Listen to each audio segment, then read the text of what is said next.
최근에 대통령의 인기가 좀 별로입니다. 그 집권, 그러니까 3월 9일 날 대통령이 당선되시고요. 5월 달에 취임하셨는데 지금이 7월 2달밖에 안 됐잖아요. 근데 2달밖에 안 된 이 초임 대통령은 보통 어느 뭐 외국도 마찬가지예요. 이 허니문 기간이라는 게 있어요. 그래서 대통령이 되자마자 그 사람에게 거는 기대감이 있어서 내가 저 사람을 안 찍었어도 그래도 대통령 됐잖아. 그래서 여론조사관에서 물어보면 그냥 잘하시겠죠. 뭐 희망사항도 있고 보통 웬만하면 그냥 좋은 것 같아요. 이렇게 하다 보니까 뭐 보통 아무리 안 돼도 한 50%는 지지율이 이렇게 넘습니다. 초기에. 그러다가 뭐 좋으신 분은 뭐 60도 넘고 우리 그 전에 지난 문 대통령은 한 뭐 70% 뭐 이렇게 넘었었잖아요. 근데 이제 이 2달밖에 안 되신 이분이 좀 안쓰러울 정도로 불쌍할 정도로 지금 인기가 많이 없습니다. 왜 그럴까?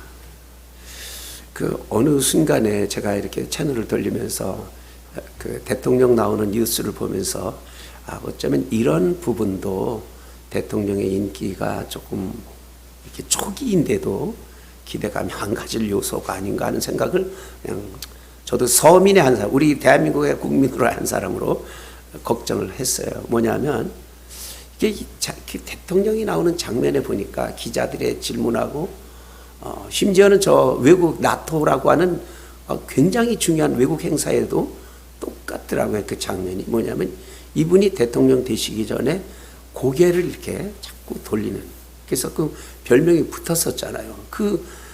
마치 애기들이 그 도리도리 하는 것 같이 그런 습관을 지금도 못 버리고 있는 거예요.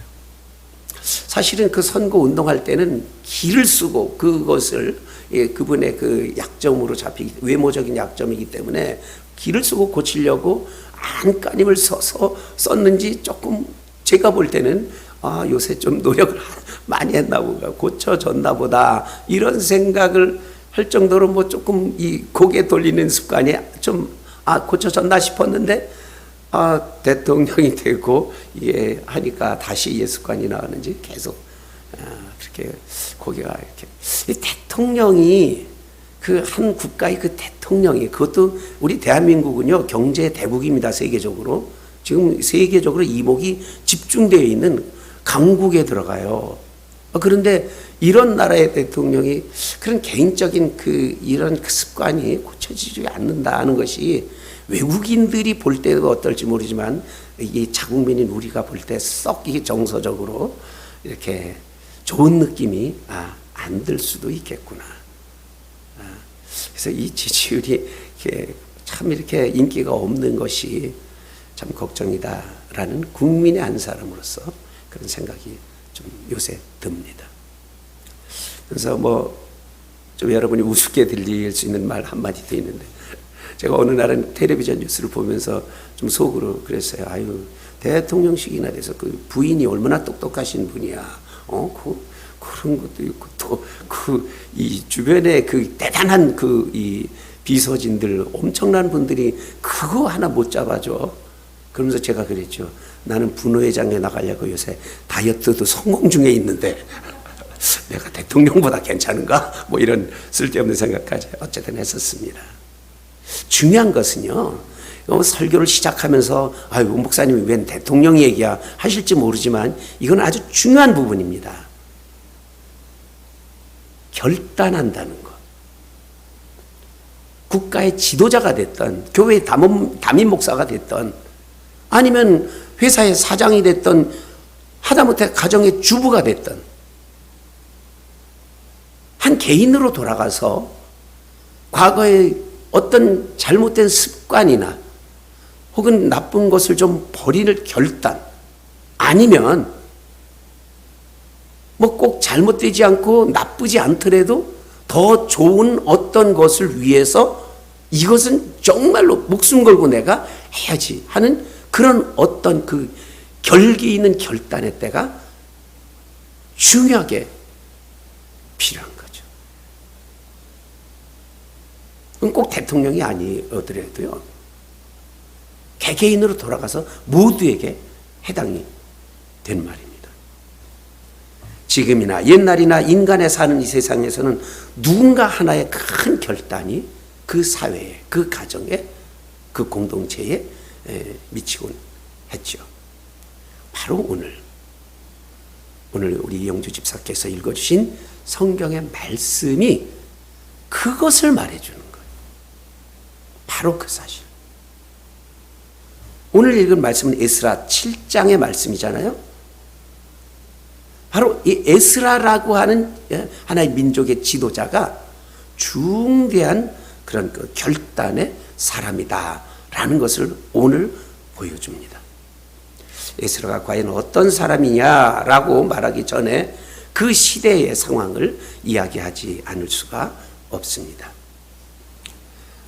그 당시 이스라엘 민족은 남북으로 우리나라처럼 똑같이 분단된 상황에 있다가 북왕국 이스라엘이 먼저 저 수리아라는 나라에 의해서 멸망해요. 그래서 그쪽으로 다 많이 끌려갔었습니다. 그 나머지 반쪽 유다도 한 그 북쪽 왕국이 무너진 지 한 100 몇십 년 이렇게 버티다가 결국 그 나라도 그 바벨론에 의해서 망했습니다. 성경의 가치로 볼 때, 교훈적인 가치로 볼 때는 하나님께 죄를 지어서 그 죄값으로 망한 것으로 되어 있습니다. 그건 맞는 말이죠. 어쨌든 하나님 앞에 죄를 짓고 결국 유다도 망해서 바벨론에 의해 바벨론에 사로잡혀 갔습니다. 그런데 이제 세계사가 어떻게 펼쳐지느냐? 이스라엘을 사로잡아 갔던 그 바벨론도 역시 이제 아주 잠깐 호황을 누리다가 그 당시 신흥 강국인 페르시아, 이 성경에는 바사로 나와 있습니다.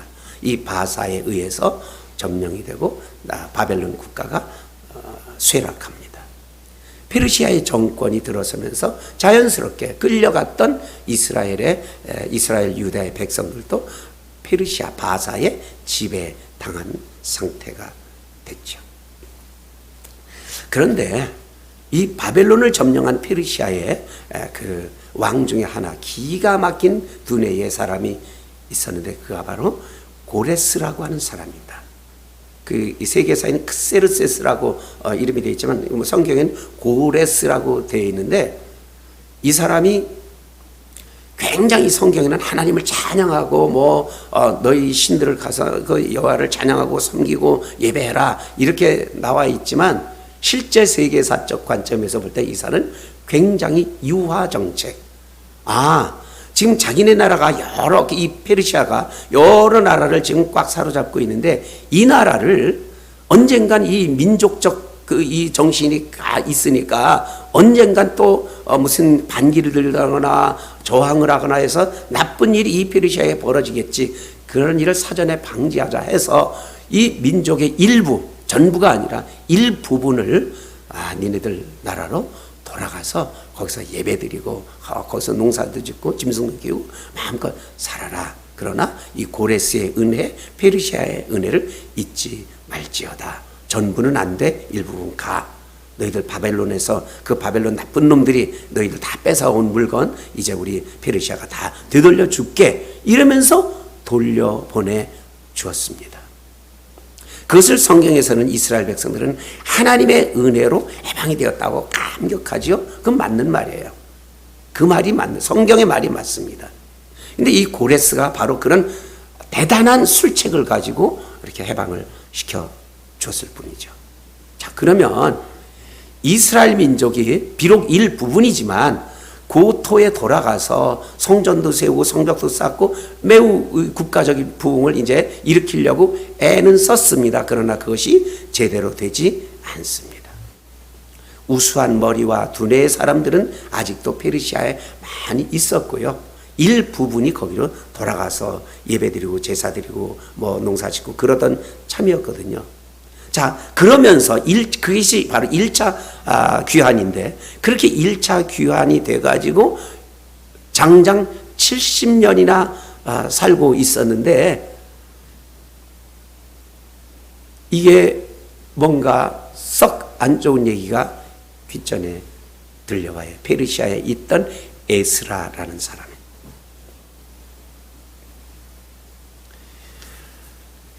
바로 그래서 오늘 읽은 말씀 그 7장 1절 이전에 1장부터 에스라 6장까지는요. 에스라가 되돌아가기 무려 7, 80년 전에 1차 귀환 때의 스토리가 1장부터 6장이에요. 그리고 오늘부터 2차 귀환, 에스라를 중심으로 간 2차 귀환자들의 스토리가 펼쳐집니다. 그러니까 1차 귀환한 지 무려 80년이 지난, 그러다 보니까 에스라는 어디서 태어났겠어요? 자연히 페르시아 땅 어느 곳에서 태어났겠죠. 거기서 태어나서 자란 바로 그 사람의 이야기입니다. 자, 오늘 1절에 보면 이렇게 되어 있어요. 이 일 후에 이런데, 이 일 후라는 것은 1장부터 6장까지의 스토리의 후입니다.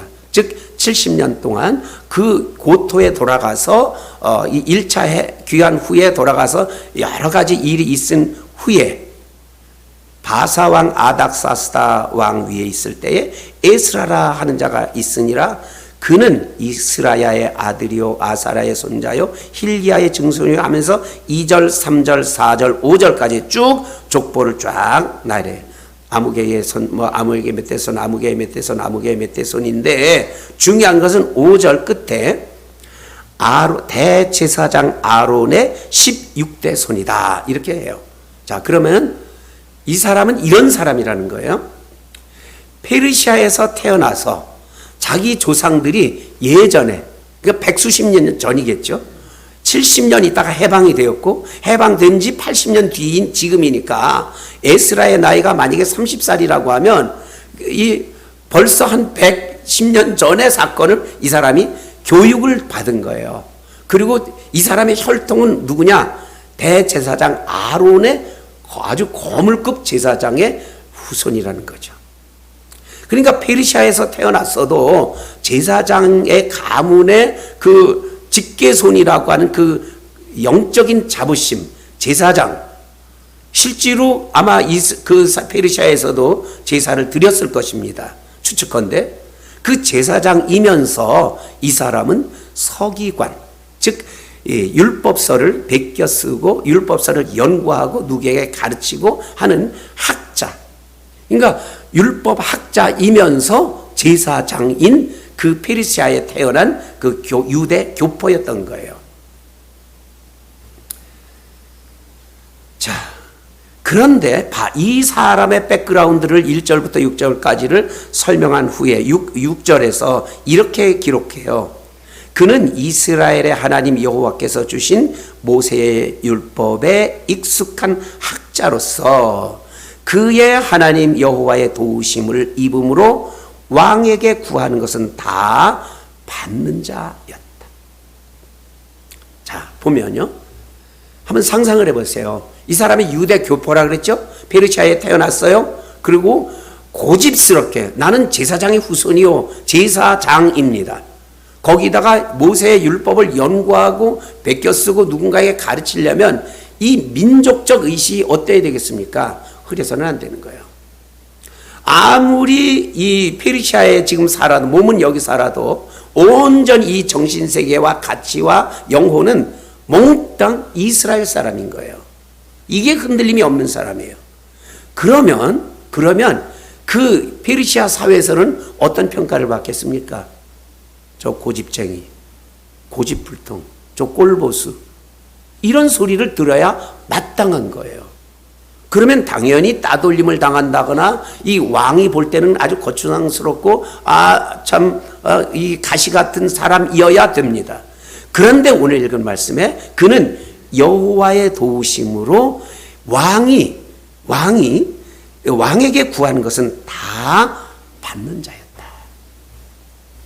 하나님의 특별한 은혜를 받을 정도로 하나님께 깊은 영성의 고백이 있는 사람, 신앙인이요. 둘째로는 사회적으로 그 아닥사스다라고 하는 그 시대의 왕에게까지도 총애를 받아서 저 사람이 말하는 것은 다 들어줘 라고 사회적 평판, 그 품위, 그 인격 됨됨이, 사람의 됨됨이가 대단하게 인정받는 사람이었다라는 거죠. 자, 그렇다면 보세요. 제사장이요, 학자요, 율법에 능통한 그 지역의 교포라면, 그렇다고 나나 왕이 뭐든지 다 들어줄 만한 사람이라면 그거 된 거 아니에요? 고민할 게 뭡니까? 걱정할 게 뭡니까? 그에게 목숨을 걸 일이 뭐가 있어요? 그런데 아주 중대한 마음의 고민을 받습니다. 다름 아닌 고국의 소식이었어요. 아, 우리 조상이 하나님께 잘못해서 나라가 망했었지. 망했다가 70년대 저 이 고레스에 의해서, 정책에 의해서 일부 갔는데, 그 가서 잘 사는 줄 알고 국가를 잘 흥왕시켰어야 되는 건데, 지금 수십 년이 지난 후 다시 들어보니 이거 엉망진창이다라는 얘기죠. 두 번째로 지었던 솔로몬 그 후에 지었던 이 스룹바벨 중심으로 지었던 1차 귀환자들이 지었던 성전도 시덥지 않고, 그리고 이 외적의 침략도 슬금슬금 누군가에게 받고 있다. 그리고 사회가 엉망진창이다. 영적 기강이 해이해졌다. 여러 가지 나쁜 소식을 들었던 거죠. 안 되겠구나. 고민하다가 그가 결단을 했다는 거예요. 이 모든 기득권, 내가 이 페르시아에서 누리는 안락한 생활, 인정받고 있는 생활, 풍요로운 경제 다 뒤로 하자. 내 인생의 가치가 여기에 있는 것이 아니야. 고국으로 돌아가자. 내가 가지고 있는 지식, 내 그 율법적인 상식, 그리고 이 제사장으로서의 전통, 이 모든 것, 내가 여기 있을 때가 아니야. 빨리 고국으로 돌아가서 어떤 불의, 어떤 명예, 어떤 것이 다 손해를 본다 할지라도 내 인생을 거기에 투자하자. 결단했습니다. 오늘 10절 말씀에 여호와의 율법을 연구하여 준행하며 율례와 규례를 이스라엘에게 가르치기로 결심하였다 하였습니다. 여러분, 우리는 오늘 이 시대를 살고 있는 우리가 이 인생을 살면서 80을 살든 90을 살든 100살을 살든 어쨌든 한평생을 살면서 하나님과 사람 앞에 누구도 꺾을 수 없는 중요한 결단을 내려야 할 때가 있습니다. 그래서 오늘 설교 말씀의 제목을 결단할 때가 있다라고 정했습니다. 에스라의 결단은 과연 우리에게 무엇을 가르쳐주고 있습니까? 사실 깊이 생각할 것도 없이 오늘 말씀에 다 나와 있는 거예요. 그의 결심은 오로지 딱 하나였어요. 자신이 가진 것, 서기관이라는 율법 학자로서의 지식과 제사장의 후손이라는 영적인 그 권위를 가지고 하나님의 백성인 이스라엘을 새롭게 하자. 그거 하나였어요. 그런데 그 목적은 목표는 그거지만 구체적으로 실천사항이 있는 거죠. 실천사항이 뭡니까? 이 모든 지금 현재의 기득권을 다 버리는 것, 이것이 첫 번째였고, 두 번째는 거기에 가서 고국으로 돌아가서 그 현장에서 배워주는 더 깊은 율법적 지식, 학식을 더 습득하고 체득하고 배워서 그것을 그 현장에서 실천해 나가면서 국민들을 가르치자라는 것이었죠. 이 결단, 이 민족을 위한 것이었고, 그 민족을 위한 결단은 결국 하나님을 위한 결단. 여러분, 이스라엘의 가치, 가장 가치가 어디에 있었느냐면 모세 혹은 율법 혹은 성전, 그런 거 있어요. 제사. 그러면 모세든지 율법이든지 성전이든지 제사든지 다 누구를 향하는 거였습니까? 하나님께 모아지는 거죠. 즉 귀결은 하나님인데 이 에스라의 결단은 결국 민족을 위한 결단 그 너머에 하나님을 향한 결단이었죠. 그러길래 그는 왕에게 구하는 것은 다 받을 수 있도록 하나님께서 그 아닥사스다라는 페르시아 왕에게도 정말 감동을 주셨던 거죠. 여기서 이쯤에서 우리는 한 가지 의문을 품어야 됩니다. 성경을 읽으면서 아니 에스라? 아니 왜 이런 이야기는 왜 그런 특정한 한 사람에게만 적용되는 거야? 여러분 아닙니다. 에스라의 스토리는 여러분의 스토리인 거예요. 에스라의 결단은 이근영 목사의 결단이고 여기 있는 서장로님의 결단이고 오늘 성경봉도 기도하신 또 저 뒤에 계신 우리 모두의 결단이고 우리들의 이야기입니다. 또 우리들의 이야기입니다. 만약에 이 에스라 개인의 이야기라면 이거는 하나의 이스라엘의 역사책이나 세계사 속의 한 부분의 이야기이고 그냥 달달달달 외우고 끝나면 됩니다. 이것을 정경으로 채택해서 하나님의 말씀으로 받는 이유는 이것이 나의 이야기이기 때문에 그렇습니다. 그러면 오늘 우리가 어떤 결단을 해야 됩니까? 어제 그저께 금요일 저녁에 오후에 1시 반쯤 저희 부부와 우리 김명 교육부장님이시죠? 권사님 모시고 영주라고 하는 곳에 다녀왔습니다. 여기서 2시간 거리예요. 2시간 달렸다 2시간 오면 4시간 걸리고 거기에 머물러서 1시간 일보 모두 5시간 그 피곤한 시간에 갔다 왔습니다.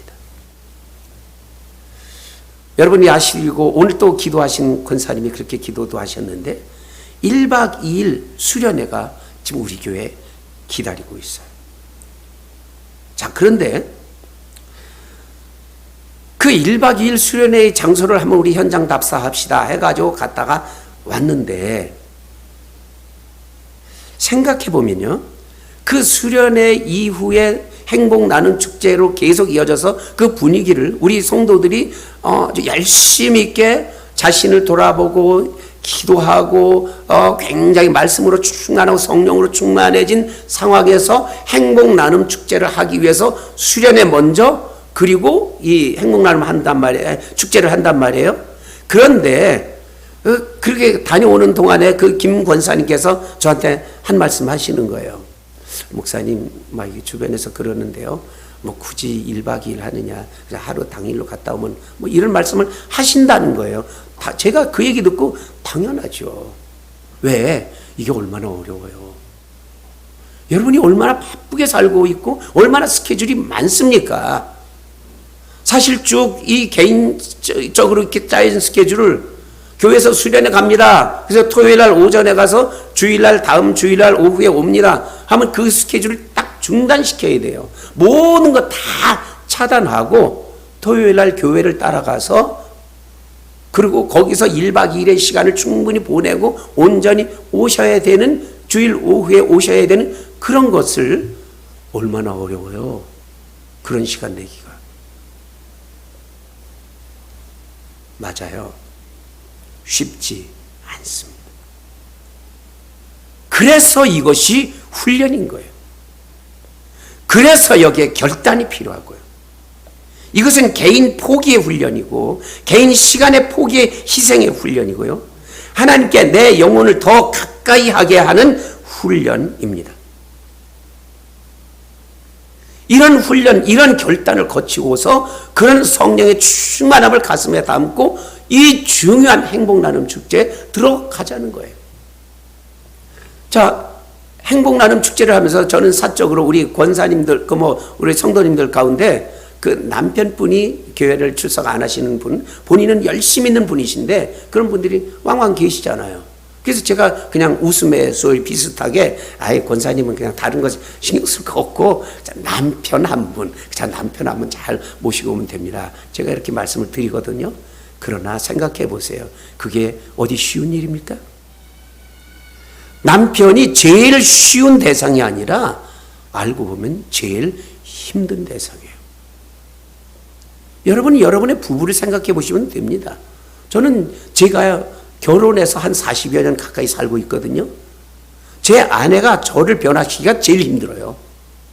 저 무슨 자잘한 습관 하나 제 아내 수없이 잔소리를 들으며 살고 있지만 못 고쳐요. 차라리 남편을 데려다 앉히기보다 제3자, 뭐 친한 친구, 직장의 친구나 뭐 사회의 친구 데려다, 야 우리 교회에서 이런 거 하는데 와서 좀 그렇게 우리 같이 교회 다니자, 이러기가 훨씬 쉬워요.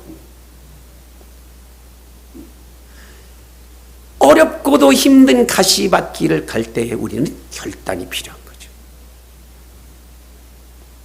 그 모든 그런 힘겨운 일에 이르고 나 자신을 포기하고 절제하고 그 일에만 전념하려는 그 결단하는 순간이 인생에 한 번쯤은 우리에게 있어야 한다는 말씀입니다.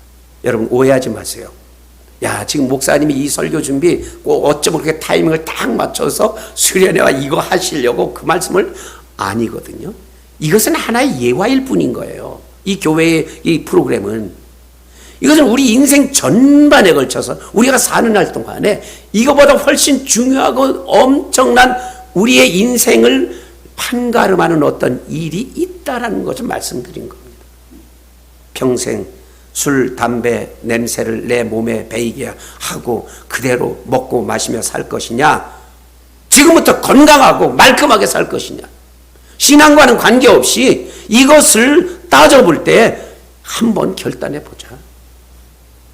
주식에 빠져 헤어나지 못하고 맨날 컴퓨터 앞에서 뭐 울고 불고 우르락불그락 하다가 그렇게 계속 살 것이냐, 아니면 그냥 직장 하루 벌어 하루 살면서 속 편하게 그렇게 살 것이냐. 이거 우리는 신앙인으로서 한 번쯤 돌아보고 결단할 수 있어야 됩니다. 이 세상의 쾌락에 빠져서 그냥 그렇게 남들하고 똑같이 그 주일날 그저 성경책 들고 왔다 갔다 하다가 그렇게 살 것이냐, 아니면 한 번뿐인 내 인생 제대로 하나님 앞에서 가치 있게 살아갈 것이냐. 이런 중대한 것부터요, 우리는 사실 신앙적인 것도 결단할 때가 필요합니다. 어떤 분은 교회를 늘 지각해요.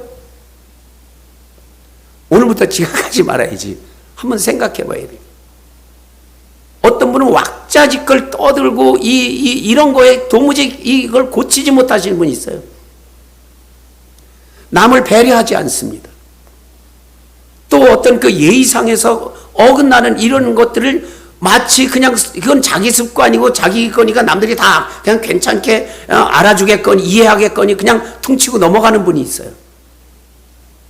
돌아볼 일입니다.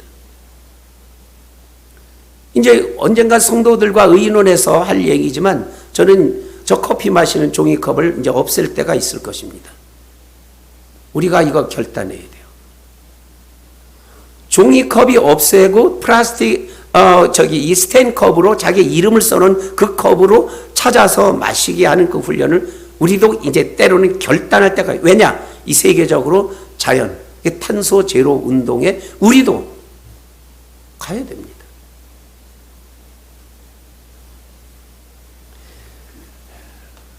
좀 전에 우리 찬송 불렀죠? 결단할 때가 있습니다. 어느 민족 누구에게나 결단할 때 있나니 참과 거짓 싸울 때 어느 편에 설 건가. 주가 주신 새 목표가 우리 앞에 보이니 빛과 어둠 사이에서 선택하며 살리라. 참과 거짓 싸울 때에 그 빛과 어둠 사이에서 과연 참 빛을 선택할 결단을 하라는 말씀이에요. 고상하고 아름답다 진리 편에 서는 일, 고상하고 아름다운 진리 편에 서라는 그 결단을 하라는 얘기예요.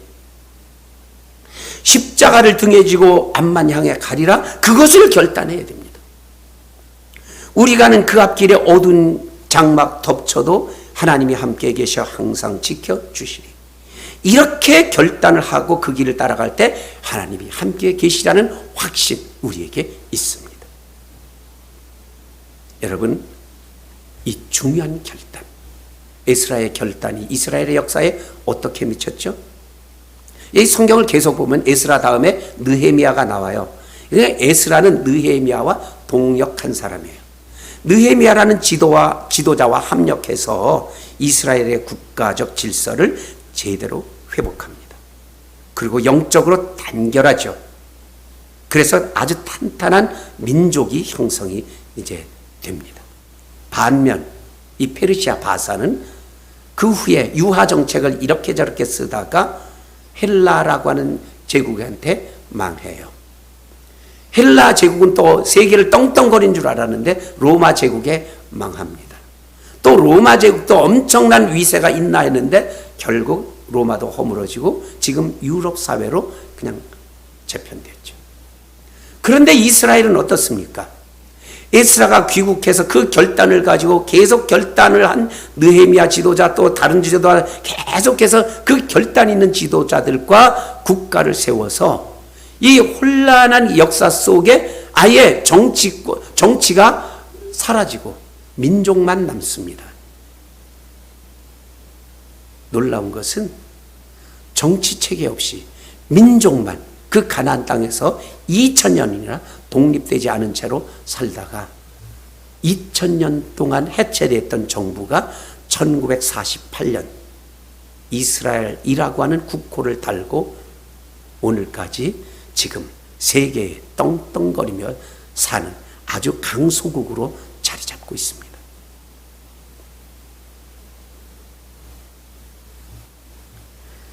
예수님의 결단은 이것이었습니다. 예수님께서 보승줄에 묶이고 사로잡히려고 할 때에 한 제자가 나서서 칼을 빼들고 막 저항을 하죠. 그때 예수님의 결단을 말씀하십니다. 너 칼을 거두어라. 칼을 쓰는 자는 칼로 망하는 거야. 내가 이 십자가를 지지 않는다면 어떻게 너희들을 구원하는 하나님의 일을 할 수 있겠느냐. 예수님의 그 십자가 결단, 예수님의 그 십자가 죽으심의 결단이 오늘 저를 이 자리에서 설교하게 하고 여러분은 구원받은 백성으로서 오늘 이렇게 이 자리에 있게 한 것이죠. 결단할 때가 있습니다. 오늘 말씀의 결론입니다. 여러분, 에스라의 결단이 지금 여러분의 결단이 되기를 바랍니다. 하나님이 함께 계셔서 항상 여러분을 지키시고 우리를 새롭게 하실 줄로 믿습니다. 기도하겠습니다.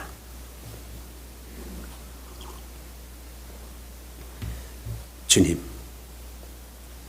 지금이 아니겠습니까? 내 온갖 세상 쾌락에 종지부를 찍을 때, 내 잘못된 생활의 습관에 종지부를 찍을 때, 하나님과 하나님의 나라를 위해서 귀한 결단을 해야 할 때, 지금이라고 말씀하여 주시옵소서. 참과 거짓이 싸우고 그리고 우리는 십자가를 져야 되는 그 결단을 할 때 하나님이 함께 계셔 항상 지켜주실 줄로 믿습니다. 예수님 이름으로 기도드리옵나이다. 아멘.